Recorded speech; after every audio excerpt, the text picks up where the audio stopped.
Picture a safe perimeter around you. Faint lights marking the edges, machinery running on idle. Nothing is moving fast. The world is quiet, like an outpost in the late hours before dawn. Tonight's story shares that same tactical stillness, steady, grounded, and sleep-friendly. Everything feels distant now, like a base settling into its night cycle. The story ahead drifts in at that same slow rhythm. Let's step into it. The med bay smells like recycled antiseptic and sweat, but under it there is always another layer I cannot scrub away. Acid rain baked into skin, burned propellant, the metallic tang of Kepri 9 in every exhalation. They cycle the air here 3 times an hour. Filters hum in the ceiling, lights stay at a permanent soft low to keep heart rates down. It is meant to be a place where the nervous system rests. My nervous system never got the memo. Whenever I shut my eyes, I am back inside Array 12, feeling the tower shudder under my boots. The psych officer wants a linear account, before, during, after. That is how they file things. So I start where the dossier starts, the siege. Kepri 9 had been under blockade for 8 months by then. No ships in or out except Directorate cargo convoys under heavy escort, and those convoys had stopped 3 months earlier. The fleet sat in high orbit, dark hulls like tumors against the stars, throwing rocks and dropping precision strikes on refinery spires when the Fringe artillery got bold. The Fringe Alliance answered with their Skyhammers, mass driver towers capable of lofting anything dense enough to hurt. Crates of slag, spinning rods of construction steel, stripped reaction wheels. They did not need warheads. Gravity did the work. We watched it from the carrier's observation blister when we were off rotation. Thin arcs of light rising through the upper haze, then flaring as interceptor cannons found them. Sometimes one got through, skipped off armor, or punched into a logistics ship. The flashes never made a sound up there. You could only hear the commentary, quiet voices over the ship's newscasts trying to make sense of falling tonnage and casualty graphs. Home feeds showed other things. Food riots on fringe stations, people screaming outside sealed bulkheads, protest marches in core habitats that never reached the sealed doors where policy got written. I stopped paying attention. I marked time by drop cycles and physio checks. When you spend long enough as a shock trooper, the war is just the environment you move through. They told us about Array 12 3 days before insertion. Array 12 was one of the largest Skyhammer complexes on Kepri 9. A tower built from welded plate and old ship hulls, climbing up from the slag fields like a rib cage, studded with launch cradles and loading arms. Underneath it, whole levels of worker housing, scrap markets, and machine shops climbed on each other in layers. The Chancellor, the fringe warlord holding the planet, used Array 12 as both a weapon and a symbol. Every broadcast showed it in the background, yellow haze swirling around its silhouette. The Directorate wanted it gone. They wanted the entire Skyhammer net taken out in one operation, but Array 12 was the anchor. We were told the plan in a briefing room that still smelled of someone else's coffee. Our battalion commander stood beside a hollow of the tower, its levels ghosted in cross-section. His voice was flat. The mission had already been decided by people whose necks would never be inside an exosuit. Insertion by high-speed drop pods, grav-damped for the worst of the upper atmosphere. Land on the tower's mid-levels, fight upward to the command cradle near the top. Secure it. Plant a beacon. Once the beacon was synced, orbital fire would neutralize the mass driver mechanisms with surgical strikes. The word surgical circulated in the room like a joke no one could afford to laugh at. We were promised local air superiority for the duration, drone overwatch, and short-burst comms relays as long as the atmospheric storms cooperated. Array 12 would be one of several simultaneous strikes against different towers. The Chancellor would lose his artillery in one night. The blockade could tighten, and Kepri 9 would be forced to negotiate on directorate terms. No one in the room asked what negotiation looked like after 8 months of starvation. I checked my suit instead. Grav dampeners, power levels, mag seals. Habits are a better shield than belief. The text ran diagnostics, scrolled through numbers, confirmed that everything met spec. My spinal bracing was recalibrated for Kepri 9's 1.4G. They warned me I would feel heavier than usual, that my existing fractures might complain. I reminded them that my existing fractures always complained. We dropped at dawn, or the closest thing Kepri 9 had to dawn. The upper haze thinned from a dark brown to a washed-out yellow, shadows shifting on the tower's flanks. In the moments before launch, the pod was just a metal coffin with 12 armored bodies and a faint vibration from the clamps. Then the clamps released. High G insertion turns everything into weight. The pod burned into the atmosphere at an angle calculated to keep the armor from peeling like fruit skin. Heat warnings pulsed in the HUD. Outside, plasma licked over the hull in waves, throwing glare into our vision. The grave dampeners cut the worst of it, but the pressure still pushed me back into the cradle, compressing damaged bone and old scar tissue until my vision tunneled. Static filled the squad channel. There was no chatter. No one wastes breath during a fall. The first indicator that we were through the plasma sheath was the return of radar pings. The pod's computer painted the tower as a blocky wireframe ahead, with little flares where anti-air guns spat fire at the sky. Our strike package had gone in first, a volley of guided steel from above to clear a path. The HUD showed several of those guns as dead icons now, smoking holes in the structure. Not all of them were dead. Impact came in 3 stages. First, the retro thrusters firing hard, throwing us forward against harnesses as the pod bled velocity. Second, the shudder as we hit the tower plating, armor grinding against metal like grinding teeth. Third, the explosive bolts blowing the pod open, ejecting us into the thin, poisonous air. Gravity grabbed differently than shipboard gravity. Heavier, stickier, like every joint had sand in it. The suit's servos compensated, whining softly with each step as we fanned out across the broken platform. The tower rose above us in wedges of steel and concrete, its skin perforated by blast holes and access tunnels. Acid rain hissed on our armor, leaving faint streaks. Our insertion had scattered within acceptable parameters, which meant nothing about it felt acceptable. My squad's marker tags blinked on the HUD within 200 meters, some above, some below.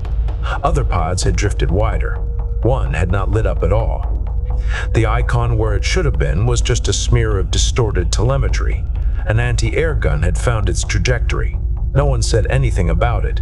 The names would be listed after the op. We moved toward a breach leading into the tower's interior, boots magnetizing to the steel when the wind gusted hard enough to push us sideways. The first interior level was a loading deck, long and open, with cargo cranes frozen mid-swing and pallets of bulk feed ruptured across the floor. The feed had turned into a paste in the rain, congealed into gray mounds. A few bodies lay among the crates, not in armor. Workers who had not made it out in time. Unarmed, in coveralls, faces swollen from exposure. I stepped over one without slowing. Counting them is a luxury.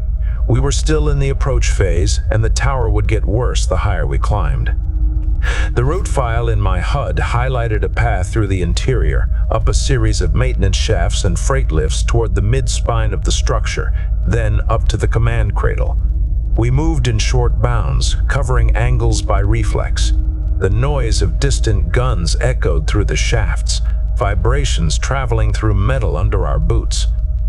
The ambush came in a vertical shaft 3 levels up. It was a service access, narrow and steep, with ladder rungs welded into one wall and a cargo chain running up the center. The route file wanted us to go straight up. The fringe fighters had read the same maps. The first warning was the faint change in air pressure, the second the glint of something circular up near the shadows.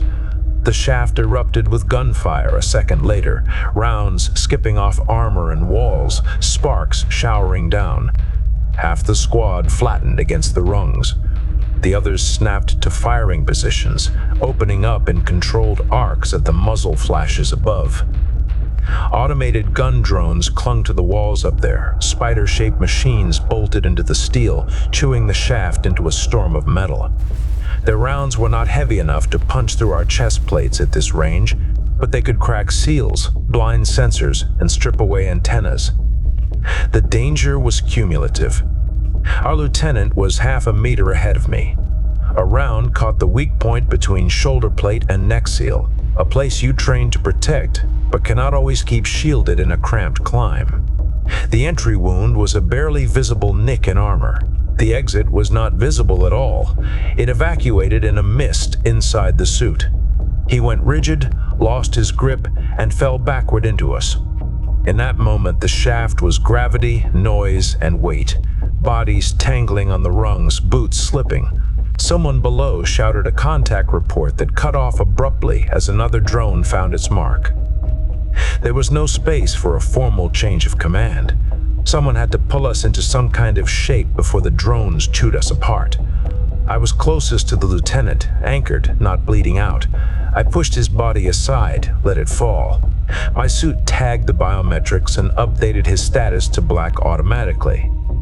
I shifted my weight, braced, and fired upward. The rail carbine's kick echoed down my arms. The rounds were hypervelocity slugs that turned drones into showers of shrapnel if they connected. Two of the spider shapes on the HUD flickered and went dead. A third kept firing. Someone below threw a grenade. Someone else cursed the throw. The grenade stuck to a rung halfway up and went off uselessly, its shrapnel slamming into our own armor. I switched to the cutting torch. Its lance of blue-white heat carved into the chain, dropping a length of it and one attached drone into the darkness below. The machine clanged against armor on its way down, firing randomly until it hit the shaft floor. Eventually, the drones fell silent. The shaft filled with the smell of scorched metal and propellant residue. My heart rate was a staccato in my ears. The squad channel was a mess of overlapping status checks. I cut through them by habit. We had lost 3 in the shaft alone. 2 more showed partial pressure warnings. One was trailing chemical burn indicators from a cracked wrist seal. There was no medic beyond what our suits carried. I did not announce that I was taking command. I simply started issuing route adjustments, and no one contradicted me. That was how it went in practice. Authority followed whoever was still moving forward. As we climbed, the tower narrowed. Storage decks gave way to mechanical levels, then to worker housing, cramped corridors with cheap partitions, stacked bunks, personal junk left where it had been dropped in panic. We saw no civilians alive at first, only traces, a pot still warm over a heat coil, a child's toy trodden into the deck, graffiti on the wall, a stylized hammer over a broken chain. The fringe militia started making themselves visible higher up. They wore mismatched armor stripped from dead Directorate troops, booster-modified pressure jackets, anything that could keep out Kepri 9's air for a few minutes at a time. Their weapons were ancient slug throwers repaired 100 times, or captured railguns with jerry-rigged powerbacks. They died when hit the same as anyone else. We met them in a transit junction 5 levels below the command cradle. The junction was a broad, circular chamber where several stairwells and corridors converged. Perfect place to slow an assault. They had barricaded it with overturned carts, slag blocks, and welded sheet metal. When we pushed in, they opened up from firing ports cut into the barricades. Rounds smacked into my chest plate, rocking me back, but the armor held. The damage map painted red splatters where the impacts would have been lethal without it. We advanced by throwing smoke and walking it, trusting thermal overlays to catch muzzle flashes. The smoke did not respect friend or foe. In that shroud, people became shapes with heat signatures. One of my troopers went down when an improvised explosive detonated under the deck, throwing a section of flooring into the junction ceiling. His suit took most of the shrapnel, but the blast snapped his leg and flooded his lower compartments with corrosive air before the seals could reassert. He screamed until his suit dosed him. The audio cut as the drugs hit. We cleared the junction in 10 minutes. It felt like an hour. On the far side, a corridor led to a service lift that would take us toward the core shaft and the command cradle. That was where we saw the civilians. The core shaft was a vertical canyon at the heart of the tower, running from the low worker levels all the way up through the mass driver mechanisms. Platforms and catwalks jutted into its space, connected by ladders and crane lines. The shaft walls were slick with condensation and old oil. Above, I could see the silhouette of the launch cradles, angled toward the haze. On the lower tiers of the shaft, people packed together shoulder to shoulder, workers, families, elderly, children. They had dragged mattresses, bins, and battered cooking rigs into clusters, turning catwalks into makeshift camps. Some looked up when our squad appeared on the mid-tier platform. Most did not. They were wrapped in blankets or tarp, eyes sunk deep from hunger. The tower was their shelter from bombardment. It was also the reason the bombardment existed. The Fringe had placed a machine gun nest and a choke point between us and the access to the command cradle. The gun was dug in at the mouth of a corridor along the shaft wall, shielded by sandbags and scrap. Its sightline covered the only stable approach. The gunners knew their work. The first time one of my people tried to edge around a support strut, the gun traced the line of impacts across the strut at chest height. Armor can take only so much. There was another way. One of the platforms below was connected by a ladder to a maintenance ledge that ran behind the gun's position. We could get there. The downside was simple. That platform was where a cluster of civilians had settled, cooking over a chem burner, bodies pressed together for warmth. Any serious exchange of fire there would turn them into collateral. The route file updated as I considered it, offering probability estimates for different approaches. All of them showed casualties. The one with the ladder had the lowest projected losses for my squad. The Directorate did not track civilian metrics in real time. That was someone else's department. I signaled the maneuver. We moved along the platform, boots ringing on metal, trying not to look directly at the faces below. The civilians saw us, of course. Armored figures in matte gray, weapons heavy and clean.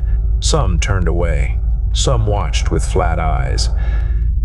On the lower platform, I could feel their attention like static. The chem burner sputtered. The air stank of unwashed bodies and cheap fuel. A child coughed, a wet, tearing sound. I felt my suit's filters compensate automatically. We used them as cover. There was no way to dress that up. The gunners above would have to angle their fire downward and risk hitting their own population to catch us on the ladder. Either that, or switch positions and concede the choke point. They did fire. Not into the crowd at first. Tracer lines stitched across the platform's edge, seeking armor. A round hit a cooking pot, sending its contents across the deck in a boiling spray. Someone shrieked. Then the second burst swept lower. One of the bodies near my boot jerked. Blood spread across a blanket in slow saturation. By the time we reached the maintenance ledge, my suit telemetry showed 3 additional high-velocity impacts against unarmored tissue. No one reported them. The system did not ask. We flanked the gun. From that angle, it was a straightforward kill. 2 grenades, 1 controlled burst, and the nest fell silent. The gunners slumped over their weapon, armor shredded. One of them was young enough that there was no stubble under the chin strap. From there, the path to the command cradle was no longer blocked by lead, only by gravity and time. The command cradle itself was a reinforced capsule near the top of the tower. It housed the firing controls, targeting systems, and stabilization algorithms for the mass driver. It was not elegant. Nothing on Kepri 9 was. Metal plates welded onto metal plates, interfaces mounted at odd angles, ducting running everywhere like exposed veins. We entered through a sealed hatch after our tech specialist bypassed the lock with a handheld intrusion rig. Inside, there were 3 dead operators, slumped in their chairs with broken necks. Someone had killed them quickly before retreating. Either the Fringe had decided the tower was lost, or they did not trust their own to surrender. The beacon was a compact device in a hardened case, clipped to the tech's harness. The Directorate had provided it along with a sealed set of instructions. Plug it into the cradle's main link, authenticate, and the orbital assets would do the rest. We were told it would enable precise strikes that would take the Skyhammer offline with minimal collateral. Minimal is a sliding scale. The tech followed the procedure. Case open. Cable connected to a data port. Override codes transmitted up to successive layers of security. As each layer accepted, my HUD showed new links forming, icons marching into alignment with military precision. That was when the classified tags appeared. Most of us cannot read the deeper layers of system traffic. We see what the interface chooses to show us. The tech had more access. His hands hesitated over the interface. I watched his biometrics spike. He forwarded a filtered summary to my feed. The beacon was not a simple targeting node. It was one of several synchronization points for an experimental gravitic shear weapon parked in high orbit. Once all active beacons in the network locked, the weapon would fire a shaped distortion to the planet's upper atmosphere, aligned along the Skyhammer grid. Anything with enough mass in that corridor would experience destructive shear stresses. Fleets, towers, possibly sections of the atmosphere itself. The Directorate's official term was dynamic pressure remediation.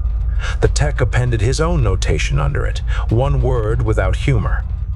Slicing. The countdown had already started. Other beacons were active at other arrays. Ours was one of the last to sync. He looked at me. He did not need to say anything. The numbers said it. Our mission was not to mark a tower for neat disassembly. It was to help fire a planet-scale knife through Kepri 9's sky.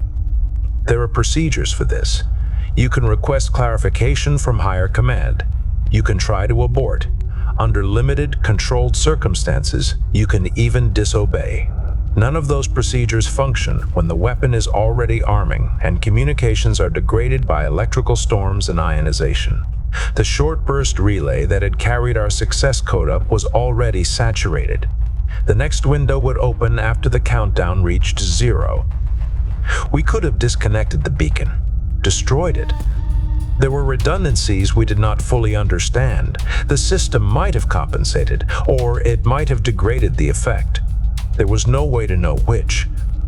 Behind us, the tower's structure groaned as artillery pounded nearby levels. Outside, the Chancellor's fighters were regrouping. The choice was between a terrible certainty and a cluster of terrible unknowns. I did not make that choice consciously. My hand never moved toward the cable. My voice never formed the necessary order. Instead, I told the tech to secure the connection and set up local defenses. We would hold the cradle until the event was over or until we were dead. There is a momentum to orders once they are given. Enemy forces tried to retake the cradle within minutes. They came up through the core shaft and side corridors using their own knowledge of the structure, moving under cover of metal and smoke. Our drone overwatch had degraded. The few that remained fluttered against the windows like insects, their sensors scrambled by the same electromagnetic surges that made long-range comms unreliable. We turned the cradle interior into a layered defense. Firing arcs mapped against every entrance, overlapping fields of suppressive fire. Suit interfaces calculated ammo depletion and suggested optimal engagement thresholds. It was very clean on the HUD. Outside the HUD, it was bodies stacked in doorways and blood on the panels. Rounds punched through walls, showering us with fragments. My left arm went numb from shrapnel that slipped past the shoulder plate. The med injectors identified nerve damage and dosed me enough to keep the hand functional. Pain became data. The body moved anyway. We dropped our last grenades at closer and closer ranges. When the ammunition counters finally dropped to critical levels, we switched to blades and the cutting torch. the inside of the cradle filled with the stink of scorched composite and burned fabric. The countdown ticked in the corner of my vision, an indifferent metronome. No voice from orbit came to tell us to stand down. No alternative plan arrived. The gravitic shear did not care about our defensive geometry. When it fired, it did not feel like a weapon, not from inside the tower. There was no beam to see, no blast wave that slammed us against the walls. There was a moment where the HUD glitched, icons flickering, then a sudden stillness in the ship traffic overlay. The fringe fleet that had been holding at a medium orbit vanished in blocks. One moment, mass signatures and transponder codes, the next, nothing. Not even debris, not in the initial feed. Only a series of sensor errors where objects had once been. The tower vibrated. A low-frequency shudder propagated through its spine, turning the deck under my boots into a drumhead. Somewhere below, deep in the plating, something heavy tore. Secondary explosions bloomed in cascade, muted by distance. Dust shook from the ceiling in fine sheets. The atmosphere outside responded slower. Pressure readings shifted across altitudes. Wind patterns inverted briefly, then exaggerated. Storm cells that had been locked in stable rotational tracks tore apart and reformed. The tower's external sensors recorded microbursts at levels that equipment had not been designed to log. On the core shaft, the civilians felt it differently. Whatever they thought of the Chancellor or the Directorate, they had learned the tower's usual noises by heart. This sound was new. Fear spreads faster than heat. People scrambled, grabbed for whatever they could carry, or froze where they were, eyes fixed on a point only they could see. One of the mass driver cradles above us broke from its mounting. It tore free in a rain of bolts and metal splinters, then fell through the shaft. It did not hit anyone near us. It did crush whatever was directly below, but the deck cameras were already blind from smoke. Enemy fire slackened as both sides tried to understand what had happened. The fringe fighters did not know about the weapon in orbit. They had only seen their sky suddenly fall silent, their long-range comms evaporate. Their leadership had talked about surviving until relief arrived from other systems.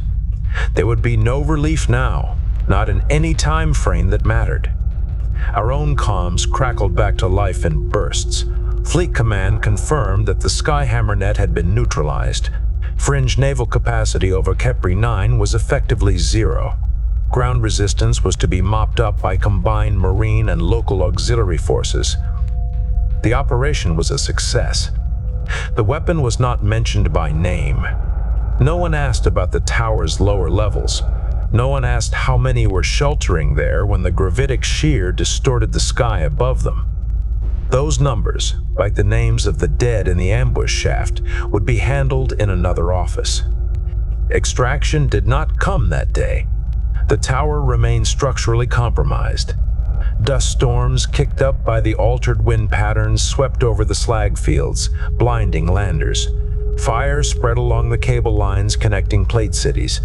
We hunkered down in the cradle, patched suit hulls, redistributed remaining ammunition, and tried to sleep in 90-second snatches while the structure creaked around us. When the shuttle did come, its pilot brought it in on manual, fretting through crosswinds and debris. We loaded our wounded first, then those whose armor had degraded past safe levels. I went in the second wave, lungs registering cumulative chemical exposure that the suit's filters had not fully caught. Breathing hurt in a new way every hour. The med tech who checked me in the shuttle's cramped bay told me that was normal. Lungs regenerate, she said.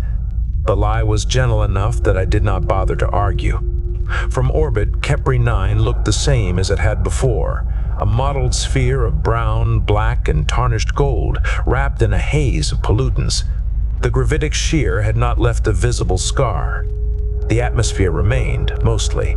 The change was in the numbers in atmospheric composition reports, in wind shear models, in projected mortality curves. The fleet's analysts would quantify it over the next few weeks. I spent those weeks in an isolation ward, coughing up dark flecks into recyclable cloths, watching external feeds on a muted wall display. Directorate channels showed footage of soldiers handing out ration packs in devastated worker districts, the chancellor's flag being lowered from public buildings. A new administrator flown in from the Corps, shaking hands against a backdrop of burning refineries. Kepri 9 was declared pacified. It would be rebuilt as a model directorate world once the atmosphere stabilized. Workers would receive structured debt relief in exchange for participation in reconstruction.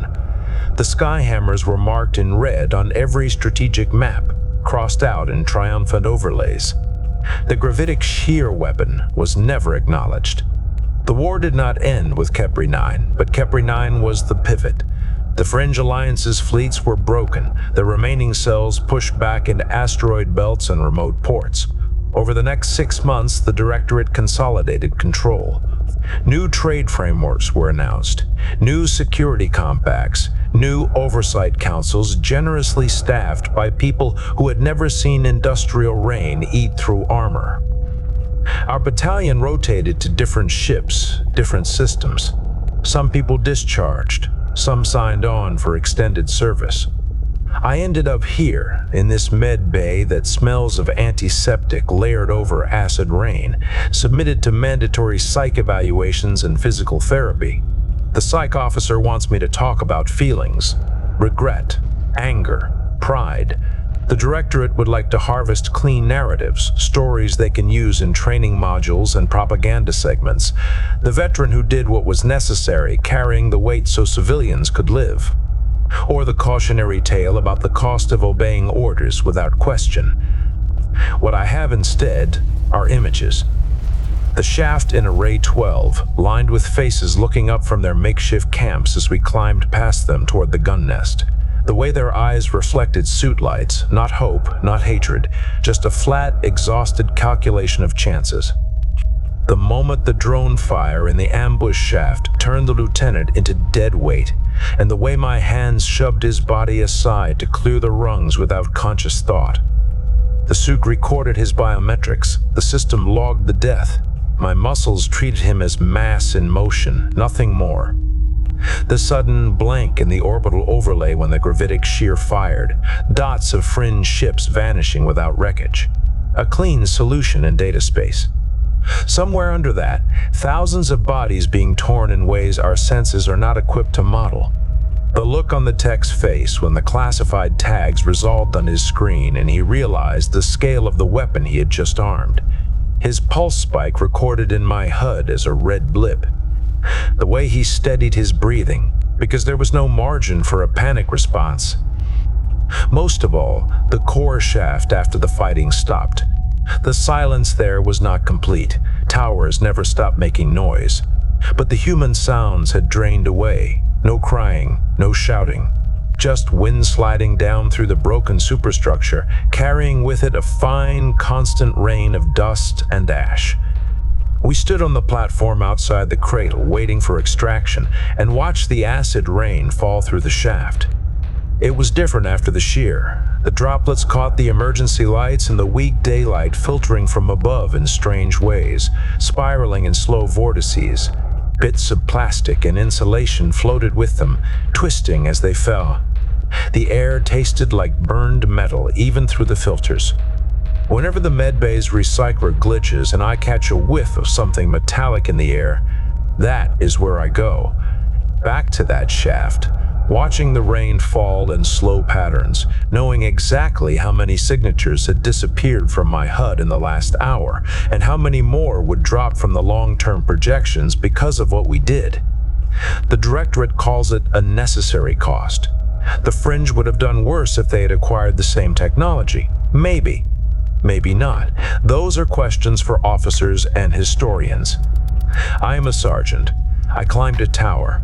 I authorized a venting that killed people whose names I never learned. I held a position long enough for a weapon to fire that changed the shape of an atmosphere. My lungs remind me of that with every breath. They want a lesson at all this, something that fits into a neat line item. The closest I can come is this. Once you start measuring lives in columns on a screen, it becomes easy to move them around. Too easy. The tower did not fall on us for that. The sky did not open and swallow only the guilty. When I close my eyes at night, the shaft is always there, stretching up and down into yellow haze, platforms fading into infinity. The rain falls through it forever, carrying ash and fine metal, spiraling, never reaching the bottom. The end. That concludes tonight's tale. The engines throttle down to a soft, steady pulse, enough to hold you gently in place. Rest there as long as you need.